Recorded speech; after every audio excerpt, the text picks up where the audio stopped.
অবশেষে চালু হলো সেমেস্টার পদ্ধতি। হ্যাঁ বন্ধুরা, একাদশ এবং দ্বাদশ শ্রেণীতে সেমেস্টার পদ্ধতি চালু হয়ে গেল। এবছরই সেটি শুরু হবে।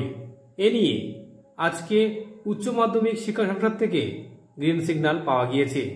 সংসদের সভাপতি চিরঞ্জীব ভট্টাচার্য জানিয়েছেন 2024 সাল থেকে শুরু হয়ে যাচ্ছে সেমেস্টার পদ্ধতি। এই সিলেবাস কি থাকবে এবং পদ্ধতি বা কী হবে এ নিয়ে জানিয়েছেন যে এখনও পর্যন্ত সিলেবাস ঘোষণা করা হয়নি, তবে খুব দ্রুত সিলেবাস ঘোষণা করা হবে।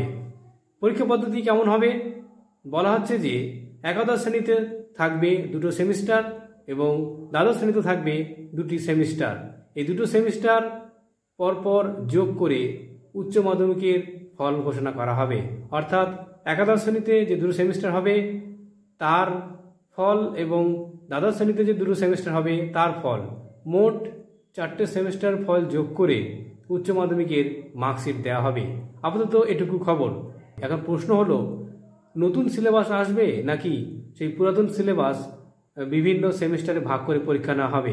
এ নিয়ে এখনও পর্যন্ত কোনো তথ্য পাওয়া যায়নি, তবে খুব শীঘ্রই এ বিষয়ে তথ্য আপলোড করবেন শিক্ষা সংসদ।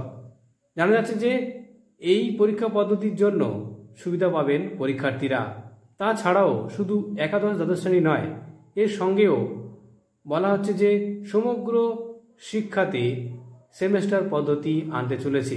অলরেডি সরকার এ বিষয়ে পদক্ষেপ করেছে এবং আপনারা জানেন যে ষষ্ঠ থেকে অষ্টম শ্রেণী পর্যন্ত সিলেবাস বদলেরও কাজ শুরু হয়েছে এবং নবম দশম সেখানে সেমেস্টার পদ্ধতি হয় কিনা সে বিষয়ে এখনও কিছু জানানো হয়নি। জানানো হলে অবশ্যই আপনাদের সঙ্গে শেয়ার করব। তার আগে ভিডিও ভালো লাগলে অবশ্যই লাইক করবেন, শেয়ার করবেন আর চ্যানেলটিকে সাবস্ক্রাইব করে রাখবেন। আর অবশ্যই আরও তথ্য পেতে লগ ইন করুন www.mrinalshikari.in।